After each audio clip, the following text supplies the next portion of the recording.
Paramilitary word से काफी लोगों को तकलीफ है, क्योंकि जो आर्मी वाले हैं वो कहते हैं उनके हिसाब से पैरामिलिट्री वही है जिसको आर्मी ऑफिसर्स जो है वही उसको कमांड करें, जैसे आसाम है। आईपीएस को क्यों वर्ड ये इस्तेमाल अच्छा नहीं लगा, क्योंकि वर्ड पैरामिलिट्री उनको कन्वीनियंट नहीं है। तो ये जो वर्ड नया पॉइंट किया गया central armed police forces CAPF, जो ऐसा शब्द था जिसके लिए इनको भी कन्वीनियंट रहा और उनको भी कन्वीनियंट रहा कि भाई हम इसको पैरामिलिट्री नहीं मानते, और उनको भी थोड़ा सा लगता है पैरामिलिट्री होने से जो हमारा यहाँ पर आने का जो हमारा अधिकार है या जो हमारा रास्ता है वो थोड़ा सा बंद सा लगता है, क्योंकि मिलिट्री वर्ड पुलिस के साथ मेल नहीं करते। तो ऐसे करते करते पैरामिलिट्री को ड्रॉप कर दिया गया और सीएपीएफ वर्ड लिखा हुआ है एक्स पैरामिलिट्री। मुझे मालूम नहीं था कि आप बोलना, लेकिन मैंने कुछ पॉइंट नोट किए आप लोगों की बात सुनने के बाद, तो मैं 5-10 मिनट में वो सब मुद्दे जो मैं अपने से कहना चाहता हूँ वो मैं कहना चाहूंगा। वर्ड पैरामिलिट्री, एक पैरामिलिट्री, ये पैरामिलिट्री, इस पैरामिलिट्री को चेंज क्यों किया गया, किनकी आवश्यकता थी, ये किनको इससे फायदा हुआ, क्या इसके पीछे मंशा थी। पहले हम भी, मैं जब बीएसएफ में आया था 77 में मैंने ज्वाइन की, सबको पहले के होंगे हमारे से, तो तब हम बॉर्डर सिक्योरिटी फोर्स की भी बॉर्डर सिक्योरिटी बॉर्डर गार्डिंग करेंगे। वो धीरे धीरे सीखते बॉर्डर गार्डिंग, बॉर्डर सिक्योरिटी से बॉर्डर गार्डिंग हो गया, बॉर्डर गार्डिंग से बॉर्डर मैनेजमेंट हो गया। अब मैनेजमेंट और सिक्योरिटी जो हम उस टाइम सोचते थे उसमें दोनों में जमीन आसमान का फर्क था। तो उस टाइम ये जो पैरामिलिट्री वर्ड है, पैरामिलिट्री वर्ड से काफी लोगों को तकलीफ है, क्योंकि जो आर्मी वाले हैं वो कहते हैं उनके हिसाब से पैरामिलिट्री वही है जिसको आर्मी ऑफिसर्स जो है वही उसको कमांड करें, जैसे आसाम है। उनके हिसाब से तो यही है कि पैरामिलिट्री वही है जिसके ऊपर आर्मी ऑफिसर जो है उनके कमांड उनके हाथ में। आईपीएस को क्यों वर्ड ये इस्तेमाल अच्छा नहीं लगा, जो हमारे लीडर्स हैं उनके बारे में बातचीत भी मैं भी बताऊंगा उसके बारे में, कि क्योंकि वर्ड पैरामिलिट्री उनको कन्वीनियंट नहीं है। तो ये इन दोनों को देखते हुए ये जो वर्ड नया पॉइंट किया गया central armed police forces CAPF, जो चिदम्बरम साहब के टाइम पर था, वो एक ऐसा शब्द था जिसके लिए इनको भी कन्वीनियंट रहा और उनको भी कन्वीनियंट रहा कि भाई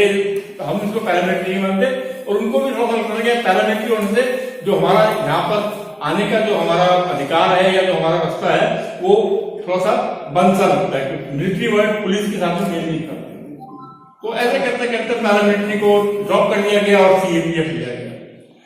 अब जो हमारी मुद्दे हैं, हमारे इश्यूज हैं, सीएपीएफ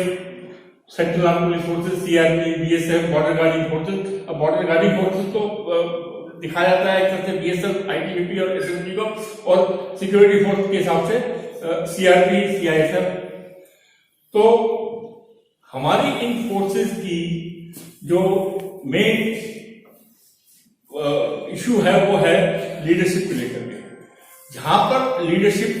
लॉन्ग टर्म रखने वाली नहीं होगी, वहां पर जो लीडरशिप, जैसे रघुवीर सिंह बोल रहे थे कि 2 साल के लिए, 1.5 साल के लिए, 3 साल के लिए जो आती है,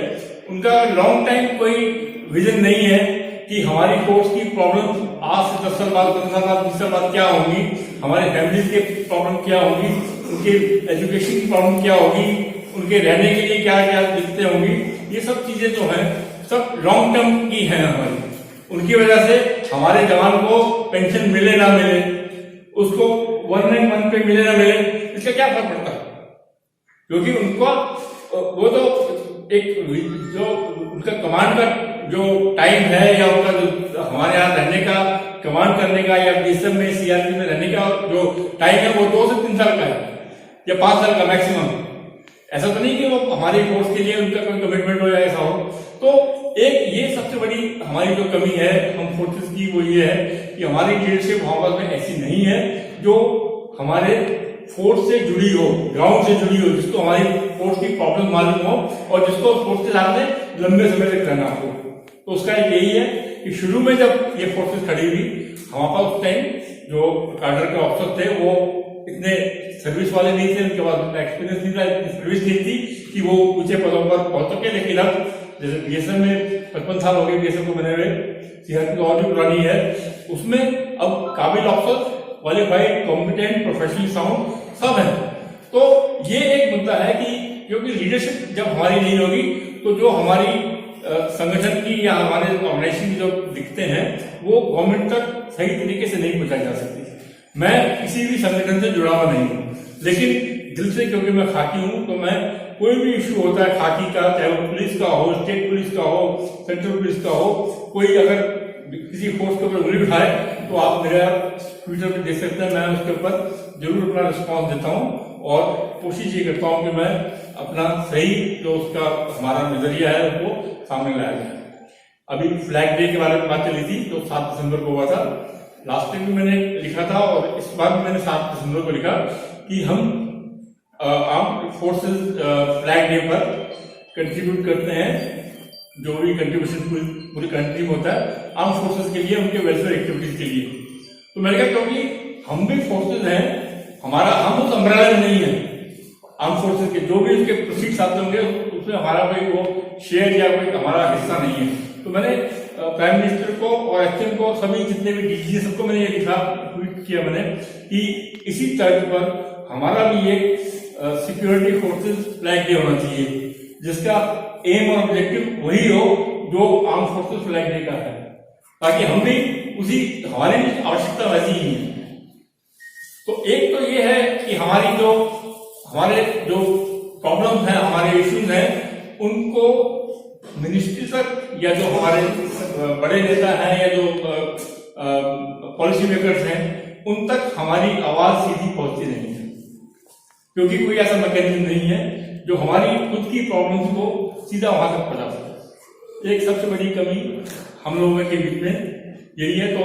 इस आवाज को उठाने के लिए इस प्रकार के जो संगठन है वो अपना पूरा अपना एक कंट्रीब्यूट कर रहे हैं सबके लिए कि किस तरह से हमारे जो सिक्योरिटी फोर्स के जो मुद्दे हैं उनको गवर्नमेंट तक पहुंचाया जाए। इसको कितना और आगे कर सकते हैं, सबसे बड़ी बात ये भी मैं बोलता हूं, क्योंकि आप सब मेरे से, कहीं तो मेरे से उम्र में भी बने होंगे, हम सब फोर्स में रहे हैं, फोर्स का अनुशासन भी जानते हैं, और कोई भी बात हो जाएगी हम अनुशासन से बात को भी जाएंगे नहीं। अभी भी सर ने बताया था कि अनुशासन से हम बिल्कुल ऐसे बंधे हुए हैं कि हम सोच कर भी अनुशासन से बाहर नहीं आ सकते, क्योंकि वो हमारे खून में रचा बसा हुआ है। हमें अपनी डिमांड भी बनानी है तो हम एक अनुशासन में रहकर ही आगे बढ़ेंगे, चाहे उसमें हमें कितना भी कष्ट न देना पड़े। तो अनुशासन को तो हम सब समझते हैं कि अनुशासन क्या है। तो हम एक अनुशासित सिपाही, एक सिपाही तो सिपाही खाकी से वर्दी पहन ली या कॉम्बैट ड्रेस पहन ली, तो वो हम अनुशासन पे ही हमें चलना है, हम अनुशासन से बाहर नहीं जाएंगे। सर को देखकर मुझे एक चीज अभी याद है, जैसे महाभारत के टाइम पर द्रौपदी ने अपने बाल खोल लिए थे, नहीं छोटे बाल के, जब वो हुआ था तो लगता है हमारे जो रणवीर जी उन्होंने बात बांधे हुए कि जब तक हमारी ये लड़ाई अपना मुकाम नहीं हासिल करेगी ये चोटी नहीं बनेगी। तो मैं यही चाहूंगा कि आप लोगों का जो जोश है और जो वो है वो इसको ज्यादा देर बना ना रहने दें। ये इनको इससे जल्दी आजादी दिलानी होगी, वो आजादी तभी होगी जब हम अपनी आवाज को और मजबूत तरीके से आगे पहुंचाएंगे। एक इशू था लीडरशिप, मैंने बता दिया अभी आपको। मैं टाइम पर जो हमारे बीएसएफ के अधिकारी हैं, सीआरपी के अधिकारी हैं, सेना से भी मेरा काफी अच्छा, उनके जो सीनियर अधिकारी हैं उनसे मेरा पर्सनल कांटेक्ट में रहता हूं मैं। तो मैं यही सोचता हूं कि जो भी हमारे इश्यूज हैं सिक्योरिटी फोर्सेज में, सबसे बड़ी चीज है वो है हमारी आपस में एक यूनिटी, और जो हमारी एक टुगेदरनेस है वो हमारे लिए बहुत जरूरी है। वो हम तभी ला पाएंगे जब हम एक दूसरे के टच में रहें, एक दूसरे के साथ भरोसा और कॉन्फिडेंस हमारा बढ़ता रहेगा, तो हम अपनी बात को और मजबूत कर सकते हैं। हमारी एक आवाज होनी चाहिए, हमारी डिमांड सबकी एक जैसी है और हमारी आवाज भी एक जैसी होनी चाहिए। अभी मैंने पिछले 10 दिन पहले अपने में डीजीपीएसएल में मिला था, मैंने उनको एक चीज 5-7 पॉइंट मैंने उनको बताए थे। एक पॉइंट ये बताया मैंने कि जो हमारे रिटायर्ड बंदे हैं, अब जैसे किसी की कहीं डेथ हो गई,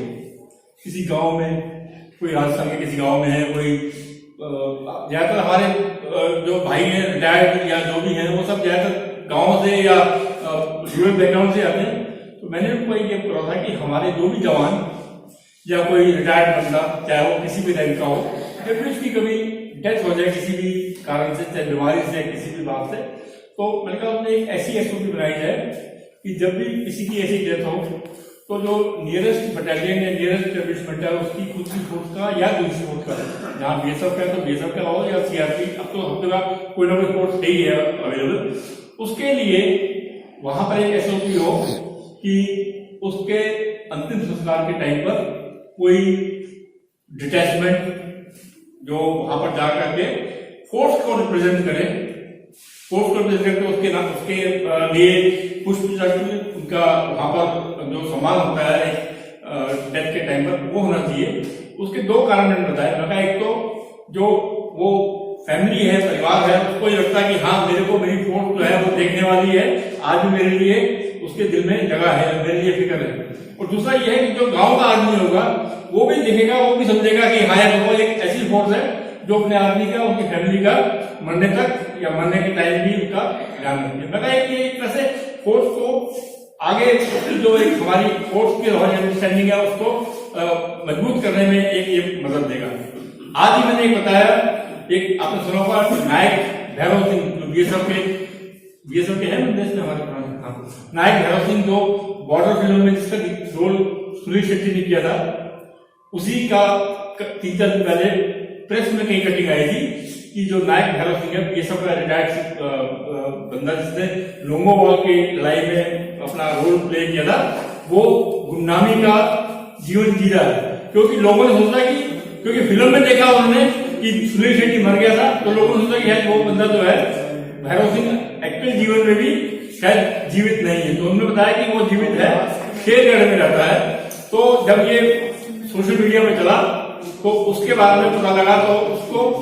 2 दिन पहले बीएसएफ में एक बहुत बड़ा आयोजन करके सम्मान समारोह बीकानेर में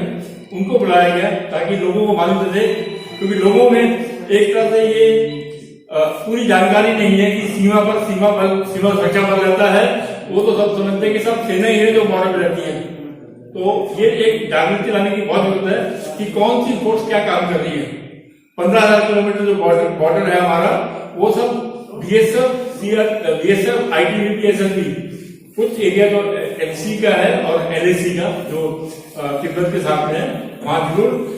सेना का डिप्लॉयमेंट है, लेकिन 80% जो हमारे बॉर्डर्स हैं वो सुरक्षा बल ही उसको करते हैं। देश ने आखिरी लड़ाई 1971 में लड़ी थी, आज से करीब 69 साल हो गए, 50 होने वाले हैं। लेकिन जो आंतरिक सुरक्षा की लड़ाई है वो लड़ाई हम पिछले 30-40 साल से लड़ते ही आ रहे हैं, चाहे सीआरपी लड़ रही हो, बीएसएफ लड़ रही हो, सीआईएसएफ लड़ रही हो, आईटीबीपी लड़ रही हो, चाहे वो नक्सलवाद हो, चाहे वो आतंकवाद हो, पंजाब का हो, कश्मीर का हो, पूर्वोत्तर की इंसर्जेंसी हो, ये जितनी फोर्सेस हैं इनका जो कंट्रीब्यूशन है देश की सिक्योरिटी के लिए, आंतरिक सुरक्षा बनाए रखने के लिए, आज देश को ज्यादा जो खतरा है वो आंतरिक सुरक्षा से, आंतरिक दुश्मनों से है। उसके लिए क्योंकि सुरक्षा बल भी मेन जो हमारी देश की सेवा कर रहे हैं, तो मैं ये चाहूंगा कि हमारी जो सरकार है इन सुरक्षा बलों की जो समस्याएं हैं उनको बिल्कुल प्रायोरिटी देते हुए जो इनकी समस्याएं हैं इनको अटेंड करें, इनके ऊपर विचार करें, और जहां जहां ये सहूलियतें देनी है, चाहे वो मेडिकल की हो, 1 रैंक 1 पे की हो, ओल्ड पेंशन स्कीम की हो, ये सब चीजें सरकार को एक खुले मन से, खुले विचार से, खुले उससे करनी पड़ेगी। उसके लिए बहुत जरूरी है कि वो इन समस्याओं को पहले समझे। अगर समस्या समझी नहीं गई तो उसका निदान भी ठीक नहीं होगा। डॉक्टर पहले समस्या को समझता है ना, ये तो नहीं सीधा जाके गोली दे देगा। तो उन समस्या को समझाने के लिए मैं रणवीर सर से और जो फेडरेशन के जो और पदाधिकारी हैं वो मैं यही चाहूंगा कि जब भी कभी ऐसा मौका मिले सरकार से 1-to-1 बात करने का, तो जो हमारी मेन प्रायोरिटीज हैं वो पूरी लिस्ट आउट होनी चाहिए कि हमारी ये समस्या है जो हम चाहते हैं सरकार खुले मन और खुले दिल से सामने आकर के हमें करे, ताकि सुरक्षा बलों का, उनके जवानों का, उनके परिवारों का मनोबल बना रहे। जो ओल्ड पेंशन स्कीम है हमारे में से उनका फायदा किसी को नहीं होने वाला। मतलब हम सबको तो पेंशन मिलती है, ये सब वो है जो आज सर्विस कर रहे हैं। इसके लिए तो जो विभाग है, डिपार्टमेंट है, ऑर्गेनाइजेशन है, उनको आगे बढ़ना पड़ेगा। ये हमारी रिक्वायरमेंट है। आप लोग उनके लिए भी बात उठा रहे हैं, आवाज उठा रहे हैं, ये एक बड़ी बात है, क्योंकि वो सब अभी सर्विस में है, अभी तो वो रिटायर नहीं हुए। तो ये एक बहुत जरूरी चीज है कि हम अपनी बात को सरकार तक बिल्कुल सही तरीके से और बिल्कुल मतलब जो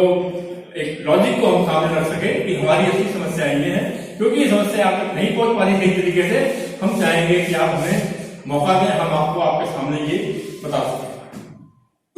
इन शब्दों के साथ मैं दोबारा आप सबको धन्यवाद देते हुए और थैंक यू करूंगा और इस कंसल्टेशन को इनके मकसद में सफलता मिले, ये मेरी शुभकामनाएं।